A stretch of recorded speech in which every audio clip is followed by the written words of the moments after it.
오늘은 베드로전서 2장 18절부터 25절의 말씀을 통해서 생명의 십자가라는 제목을 가지고 함께 은혜를 나누고자 합니다.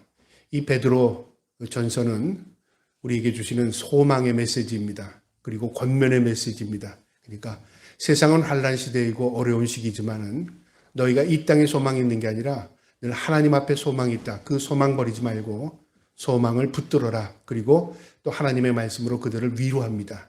그런데 오늘 이 본문을 보면요, 과연 우리 성도들에게 위로가 될까? 저도 이 말씀을 전하면서 우리 성도님들이 어떻게 이 말씀을 받아들일까? 또 나름대로 생각해 보았습니다. 그러나 이 말씀은 생명입니다. 진리입니다. 먼저 생명의 십자가 제목을 그렇게 정했는데요. 앞뒤 단어가 어울리지 않습니다. 십자가는 죽음을 상징하고요. 생명은 우리의 소생을 상징합니다. 그런데 어떻게 생명과 십자가가 한 단어로 생명의 십자가라고 우리가 그것을 붙여 말할 수 있겠습니까? 좀 어울리지 않는 것 같잖아요. 그런데 생명의 십자가를 이루신 분이 우리 주님이십니다. 우리 주님은 그 십자가를 지심으로 그 죽음의 십자가가 생명의 십자가가 되었습니다. 그래서 우리가 이 기독교를 상징할 때 십자가는요, 거기에 예수님이 달려 계시지 않습니다. 십자가만 형상이 있습니다. 그런데 그 십자가가 승리, 부활, 영광 그런 의미를 가지고 있다는 것이죠. 세상에는 십자가 형상의 표식들이 굉장히 많습니다. 보통 병원의 표시도 십자가죠. 그 다음에 약국의 표시도 십자가입니다. 그 다음에 또 제약회사에서 십자가 표시 제약회사도 있습니다. 색깔만 다르고요. 그런가 하면 나라가 십자가 깃발을 가지고 있는 나라도 꽤 많습니다. 특별히 북유럽의 국가들의 대부분을 보면요, 십자가 형상으로 국기를 만들었습니다. 이게 무엇 때문에 그랬을까요? 이 십자가가 우리에게 주는 의미가 굉장히 큽니다. 그 안에 생명이 있기 때문에 그렇습니다. 오늘 이 본문의 내용이 생명이 어디로부터 오는가 그걸 우리에게 가르쳐 주는데요. 한마디로 말하면 생명은 이 고난을 통해서 얻어지는 것이고요. 이 고난을 통해서 십자가 질 때 그 이후에 나타나는 것이 생명이라 그런 의미입니다. 오늘 이 말씀을 통해서요, 우리가 진정으로 고난 뒤에 숨겨져 있는 그 생명, 그리고 그 생명의 의미가 무엇인가를 우리가 깨달을 수 있는 저와 여러분 되기를 주님의 이름으로 축복합니다. 그러면 오늘 본문 2장 18절 말씀부터 보겠는데요. 먼저 사환들아, 범사의 두려움으로 주인들에게 순종하되 선하고 관용하는 자들에게만 아니라 또한 까다로운 자들에게도 그리하라. 우리가 지난주에 봤듯이 2장 11절부터 17절의 내용은요, 위정자들, 그 당시에 왕, 그 다음에 그 당시에 또 통치자들에게 순종하라고 말했습니다. 이것은 한 사람의 개인적인 의미에서의 통치자들에게 순종하라는 게 아니라 나라의 의미에서 나라에 순종하라는 의미입니다. 그러니까 믿음을 가진 사람은 나라에 우리가 그 나라를 받아들이고 또 그 나라가 때로는 정치적으로 잘못할지라도 그 나라를 위해서 기도하고 그 나라의 백성으로서 어떻게 살라는 겁니까? 선하게 살라 그 말입니다. 그래서 지난주에 봤듯이 너희는 자유가 있으나 16절에 있죠. 그 자유로 악을 가리는 데 쓰지 말고 오직 하나님의 종과 같이 하라. 그러니까 내가 어떤 나라의 국민일지라도 그 다스리는 자가 왕이나 통치자가 아니라 그 위에 하나님이 계시다. 그것을 늘 의식하고 살아라. 그리고 우리는 하나님의 종들이다 그 말이죠. 그러니까 나라가 잘못되면 우리가 그 나라의 대항 세력이 되는 게 아니라 나라의 위정자들을 위해서 기도하는 게 우리의 목입니다. 그리고 우리는 어떻게 해요? 우리는 더 올바른 삶을 사는 것입니다. 그래서 희망이 없는 세상에서 우리가 참된 소망을 가지고 세상의 빛의 역할을 감당하는 것이 우리의 삶입니다. 그러면서 17절에는요. 묻 사람을 공경하며 형제를 사랑하며 하나님을 두려워하며 왕을 존대하라. 이 한마디로 말하면 사람에게 본이 되는 선한 삶을 살아서 하나님의 계심을 너희를 통해서 드러내라 그 말이죠. 그러니까 그렇게 살려면 어떻게 될까요? 고난이 있을 수밖에 없습니다. 그러니까 우리는 믿음을 가지고 세상을 대적하는 대적 세력이 아니라 믿음을 가지고 세상 가운데 녹아지는 세력이고요.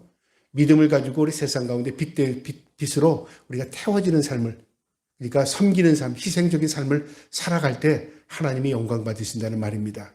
그것과 함께 오늘 18절부터 내용은 뭐냐면요. 가정에서도 문제가 있을 때 이렇게 하라는 겁니다.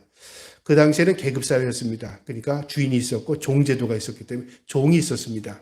그러면 종의 입장에서는 내가 어차피 구속당했으니까 눈치 보면서 그냥 한 해 한 해 넘어가면 되고, 그 다음에 주인의 눈치에 잘 맞게끔 해주면서 마음은 아닐지라도 마음과 행동을 다르게 할 수 있다는 거죠. 그런데 오늘 이 베드로 사도는 뭐라고 말하냐면, 사환들아 범사의 두려움으로 주인에게 순종하되, 사람 두려워하는 의미가 아니라요, 하나님이 계심을 두려워하라는 겁니다. 그러면서 그 사람에게 순종하랍니다. 선하고 관용하는 자들에게만 아니라 또한 까다로운 자에게도 그리하라. 그러니까 나에게 잘해주는 사람에게만 그렇게 하지 말고 까다롭고 좀 까칠한 사람에게도 내가 하나님을 두려워하는 마음으로 그에게 관용을 하라고 말이죠. 이 말이 무슨 말일까요? 우리가 만약에 그 당시의 사람으로서 우리가 어떤 종이나 아니면 사환이었다면 어떤 마음이 들까요? 내가 이러려고 예수 믿었나? 예수 믿으면 다 희생해야 되고, 예수 믿으면 다 손해봐야 되고, 예수 믿으면 다 내가 예수님 때문에 이렇게 억울함을 당해야 되나?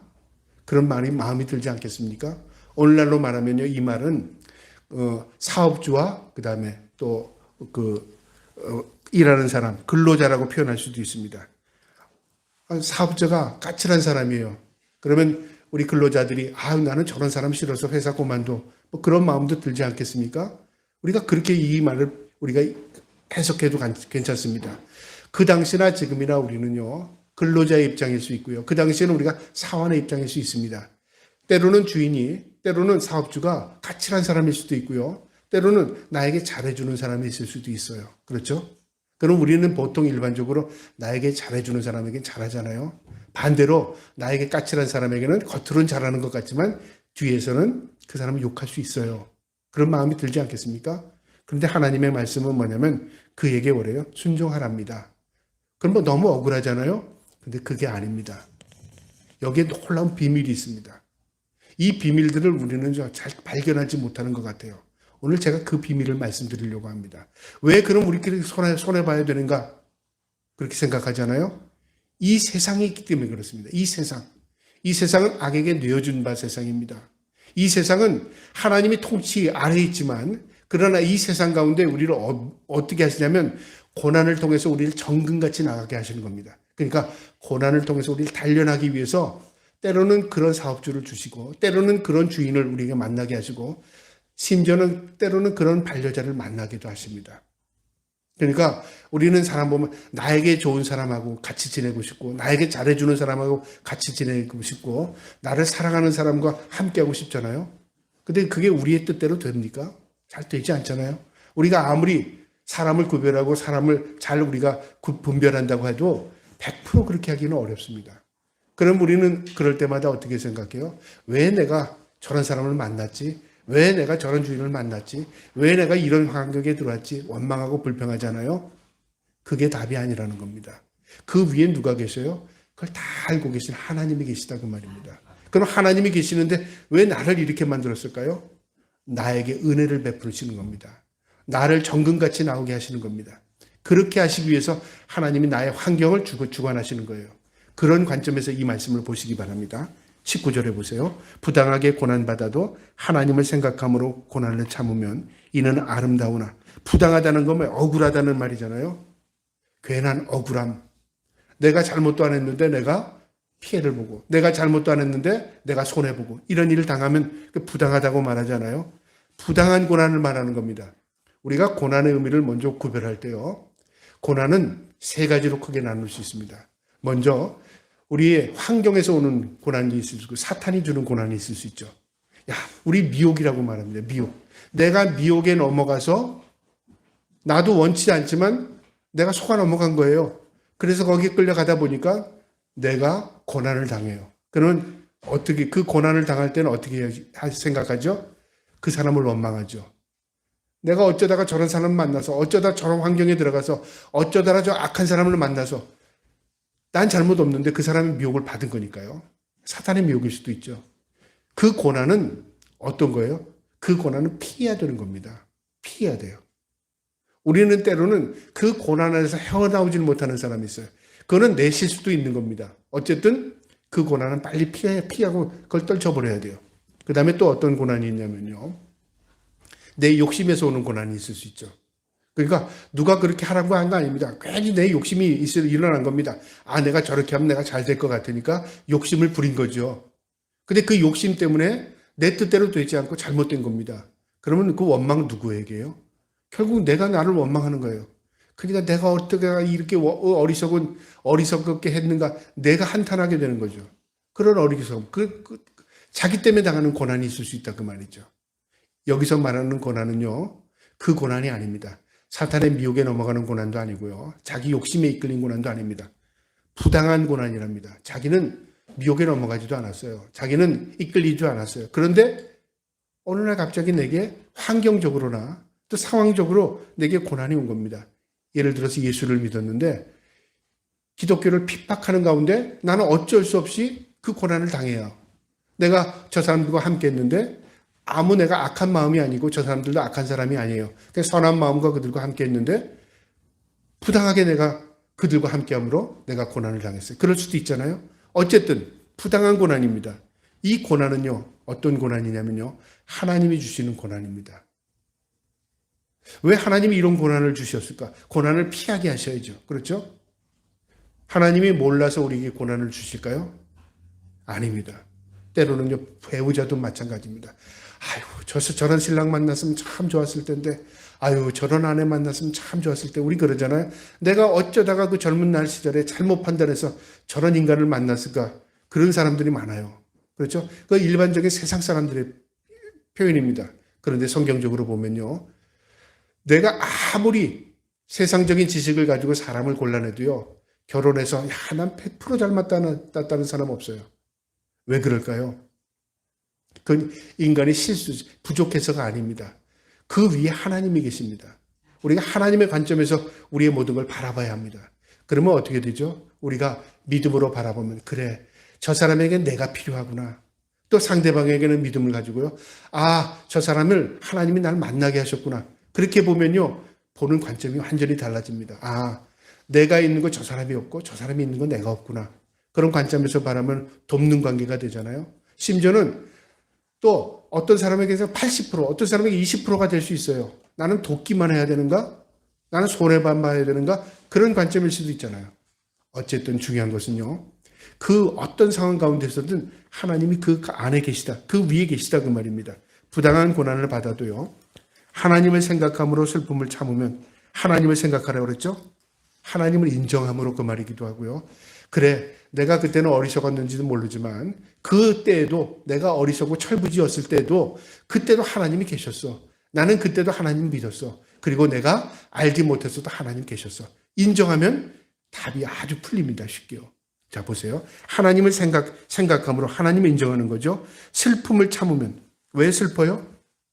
고난이 오니까 슬프죠.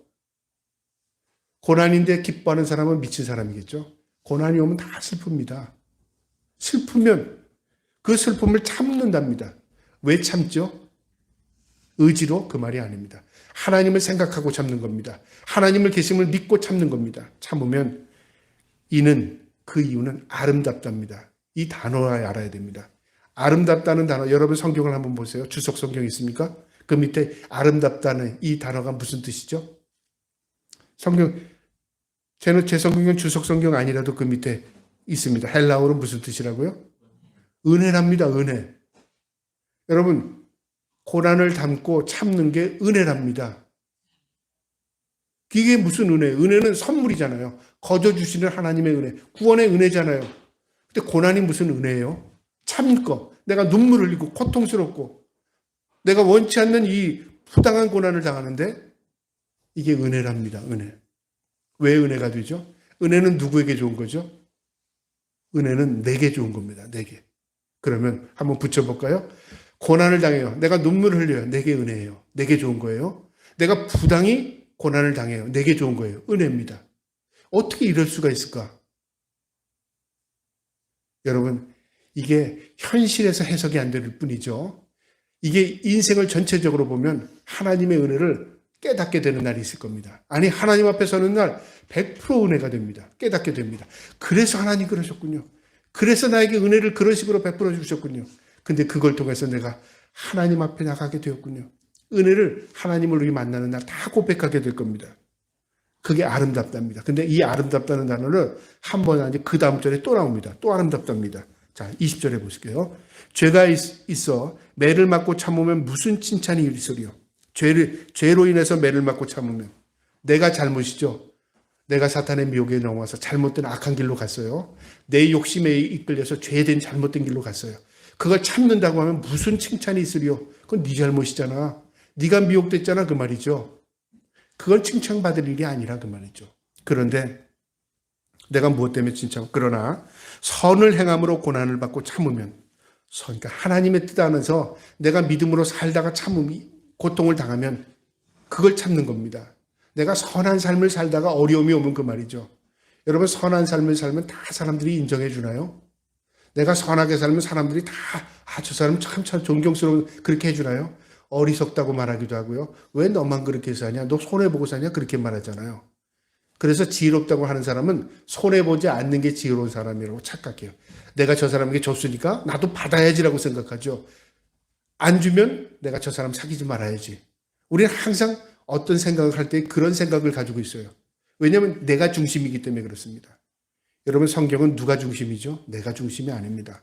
하나님의 기쁨이 되려면 하나님 중심으로 살아야 돼요. 그러니까 내가 손해가 볼 때 있어요. 내가 억울할 때 있어요. 내가 부당함을 당할 때 있어요.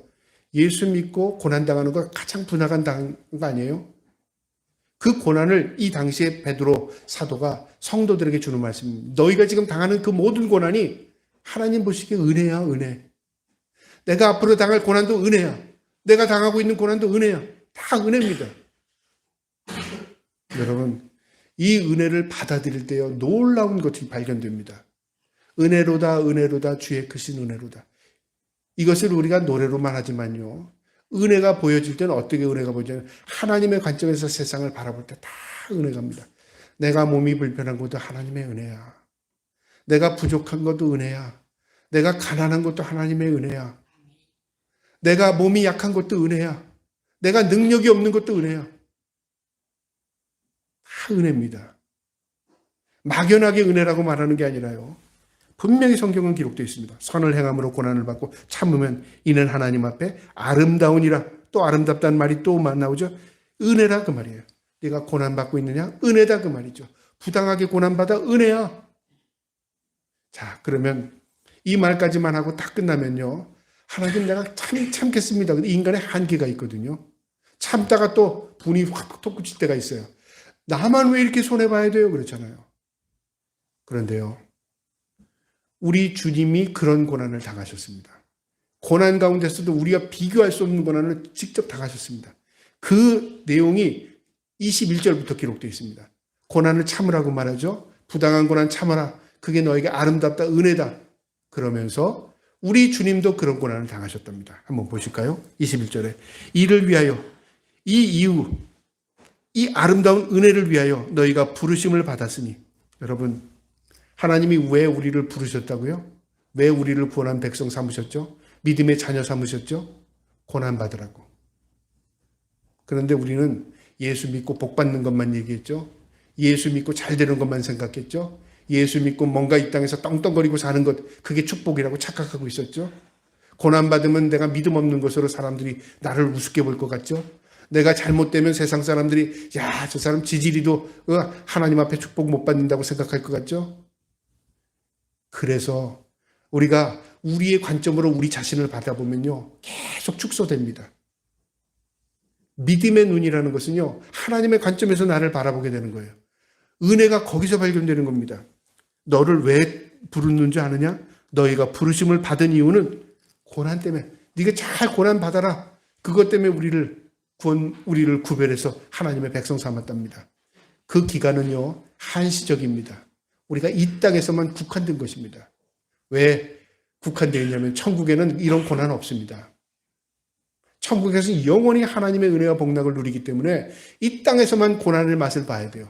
천국에 가서 우리가 서로 이야기할 때 고난을 얘기할 때요. 고난 받은 사람들이 다 고난을 얘기하니까 위로가 너무 커요. 근데 그 안에 그럴 리도 없지만 고난을 안 받은 사람이 왔어요. 세상에서 떵떵거리고 잘 살고 세상에서 뭐 부족함 없고 살고 세상에서 하고 싶은 거 다 한 사람이 만약에 예를 들어서 그런 일이 없지만 만약에 그런 사람이 천국에 왔어요. 얘기를 대화가 안 돼 이 사람은. 이 사람은 고난을 안 당해봤거든. 이 사람은 자기가 하고 싶은 거 다 해봤거든요. 이 사람은 세상에서 아주 복락을 누리다 온 사람이에요. 그 사람하고 대화가 되겠습니까? 만약에 그런 사람이 왔다면, 갈 수도 없지만 왔다면 그 사람도 천국에서 왕따 되지 않겠습니까?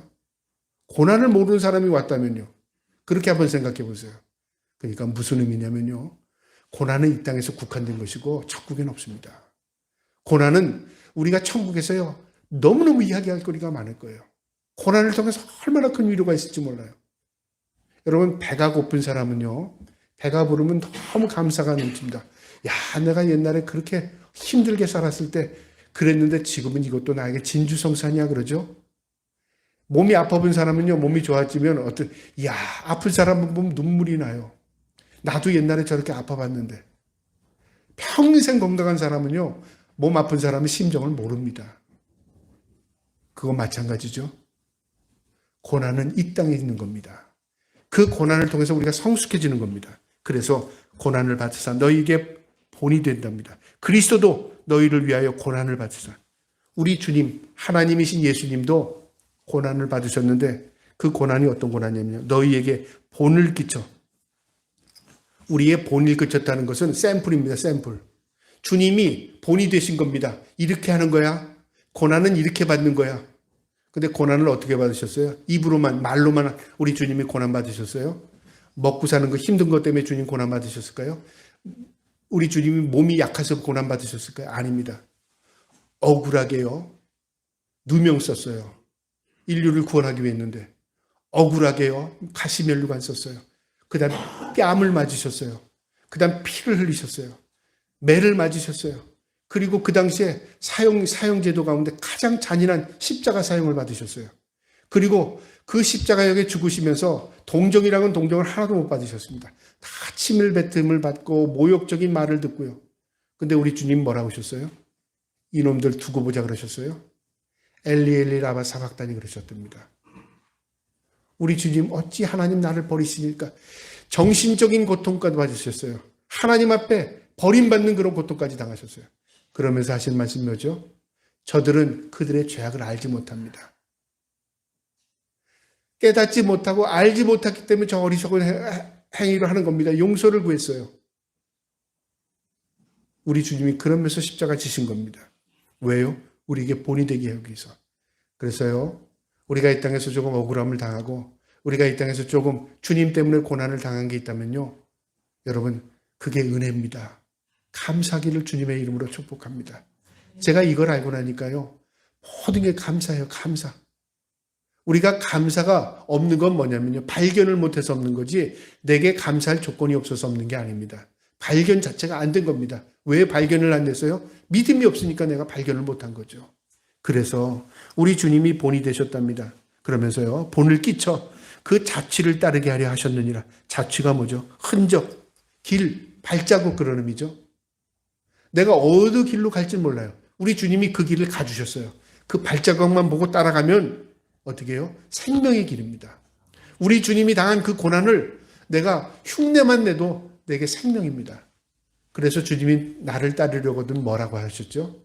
나를 따르려거든 무조건 잘 따라와라 그렇게 말씀하셨어요. 네 십자가 지고 나를 따르랍니다. 그러면 깜짝 놀랄까? 나도 지어야 되나 십자가를? 우리 주님께서 지셨으면 나는 모든 걸 이제 다 털털 털어버리고 행복, 기쁨, 즐거움으로 주님 따르면 되잖아. 우리 주님께서 다 해결해 주셨으니까. 그렇게 생각하잖아요. 주님이 지신 십자가는 구원의 십자가입니다. 내가 져야 할 십자가는 뭐예요? 내 몫에 매인 십자가예요. 너의 분량에 맡긴 십자가예요. 너는 이런 고난의 십자가를 져라. 너는 전혀 곱지 않은 고난의 십자가를 져라. 너는 가난이라는 십자가를 져라. 너는 병이라는 십자가를 져라. 너는 자녀를 위한 십자가를 져라. 너는 무엇에 대한 십자가를 져라. 그 십자가를 발견하는 순간에 뭐예요? 그게 은혜가 되는 거예요. 은혜. 그걸로 끝날 거야? 아닙니다.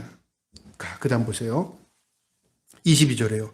그는 예수님이죠. 죄를 범하지 아니하시고 그 입에 거짓도 없으시며. 우리 주님은 십자가는 죄 때문에 지은 십자가도 아닙니다. 우리 주님이 지신 십자가는 어떤 거짓이나 우리에게 위선이나 다른 것을 가르쳐주지 않았어요. 생명을 전하시다가 지신 십자가십니다. 21절에요. 욕을 당하시되 그 십자가는 욕까지 당하셨어요. 모욕을 당하셨고요.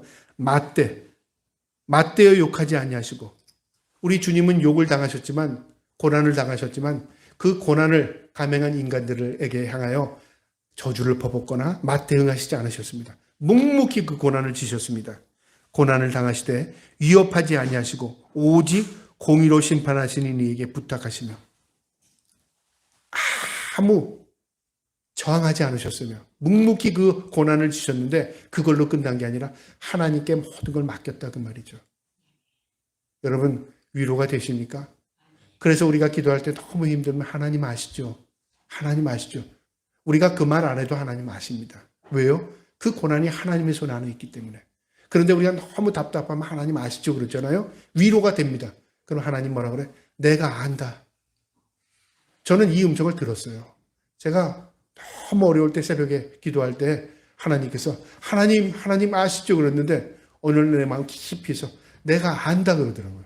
내가 깜짝 놀랐다니까요. 하나님이 안답니다. 그럼 뭐예요? 다 된 거잖아요. 내가 뭐 보고할 거나 말할 게 필요 없어요. 하나님이 아시는 겁니다. 얼마나 큰 위로가 되는지 모릅니다. 오직 공의로 심판하시는 이에게 부탁하시며 24절에 친히 나무에 달려 그 몸으로 우리 죄를 담당하셨으니 직접 나무에 달리셨습니다. 사형틀에 달리셔서 직접 몸으로 감당했답니다.